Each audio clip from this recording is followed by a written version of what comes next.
everybody. We're going to have a seat here and we'll get started in just a little bit.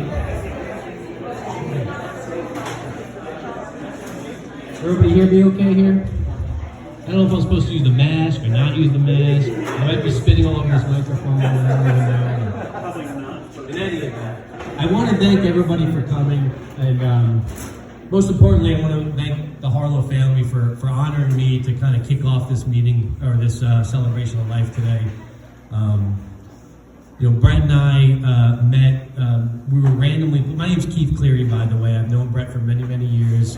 We were randomly placed as roommates at Virginia Tech, freshman year. Obviously, then we rushed our fraternity together, Delta Chi, and then in our senior year, or last year, we roomed together at the fraternity house as well. So, Brett and I go way back, and it's a real honor. I want to thank you, the Harlow family, for allowing me to kick this off. This is a true blessing, and obviously Brett is looking down on us today because with Brett's adventurous spirit and his love of life, without question, he brought this weather to us, and he brought all these people together. And only Brett, by the way, I think you guys would agree, would span this generational gap that we had in this fraternity and bring everybody together for sure, the friends and the family, and obviously he was well loved. You can see that here in the room today. But Brett and I were randomly placed together freshman year. I remember clear as day getting that phone call, or somehow, I don't know if I called him, he called me. I don't know, they do it differently today, right? With Facebook and Zoom or whatever, or Instagram, to get together. But we randomly were placed together. We made a phone call. And, I was a little taken back by his Southern accent. I'm sure he was taken back by my New York accent for sure. But I knew right away that this was a stand-up individual, and that Brett was a very special person. And I knew right away we would hit it off, and we did. Brett made me a better human being, and I don't say that lightly. I went to Virginia Tech undecided. I think he was actually undecided as well, but Brett's work ethic was inspiring. Like being his roommate, you'd see him, you see him study, and the devotion he gave inspired me. And I didn't know what I wanted to do, and he inspired me to be an engineer and get an engineering degree.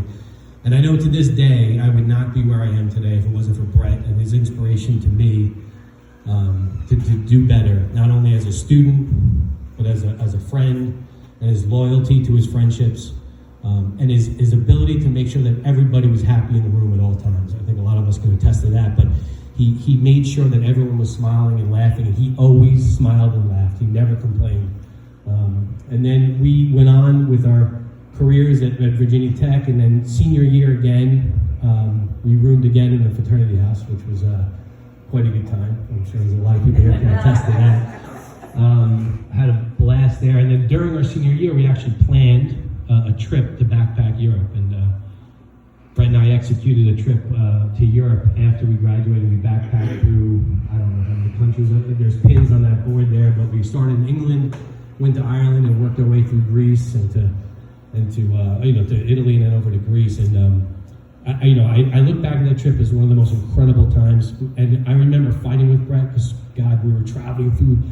We didn't know the language and trying to figure out the train schedules, and he, knew exactly what he was doing, and I didn't think he knew what he was doing, and in the end, he always knew what the hell he was doing. And he got us to where we would go every single time, and it was inspiring. And you could tell Brett touched a lot of people's lives, and you can tell with, again, the generation that we have with the fraternity and what have you. Brett touched everybody, and I know he stayed at college a little bit after I did. I went back to New York, and he made a whole other group of friends that I haven't even met until this day. I mean, some best friends, because Brett hung out and touched everybody's lives. Brett was a special person. I know he's a special person to everybody here, but I would not be who I am today. And Brett has influenced me tremendously. And some of the things I teach my kids with his loyalty to friendship and his ability to inspire people to work harder and to study, and his adventurous spirit and his inquisitiveness of always finding out the answers to things. And I know when I visited him at UVA towards the end, he was the consummate engineer, just trying to figure out the problem, and he was trying to figure out how he could solve what he was going through. It was unbelievable to see. He was focused on determining the answers, and he's always been that way. So I want to thank everybody here. room, and we're going to, I think, present and talk about a lot of different stories of Brett, and this is a celebration of life, and that's why we're here. And as sad as it was to see what Brett had to go through, we're here celebrating his life, and I think it's incredible, and the weather proves it, and this is what Brett wants. So this is a happy time. We're going to have some great memories, and we're going to share them. So thank you all for coming, and I appreciate it. I think I'm passing it over to, who's next? Brett, to do the eulogy today, and we'll all think about Brett and keep him in our prayers. And thanks, Brett, for doing the eulogy. Thanks, Keith. It is nice to meet you, finally. We'll open in prayer and then do the eulogy. So let's bow our heads, please. Father in heaven, we thank you for this beautiful day, this blessed day, Lord, with family and friends, Lord. And we know Brett's here in heart and in spirit. He's laughing, he's smiling, and he's enjoying watching us share his life together. He had a big life and did big things. And Lord, we just ask you to open our hearts and minds and help us to share tonight, Lord, and just be grateful for the time that we have here today celebrating Brett's life. Christ's name.